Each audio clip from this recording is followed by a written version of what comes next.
Uh, hello, hello. Happy and blessed morning sa inyong lahat. Ha?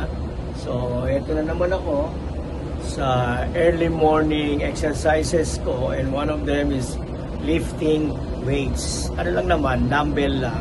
Mga 20 na ganito, no?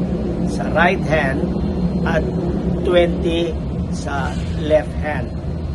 Kasi yun ang recommended sa akin ng physical trainer ko and also my doctor, na sinasabi na because of my age, huwag ko daw gawin na yung dati kong ginagawa ng mga 50 to 75 na dito sa dumbbell.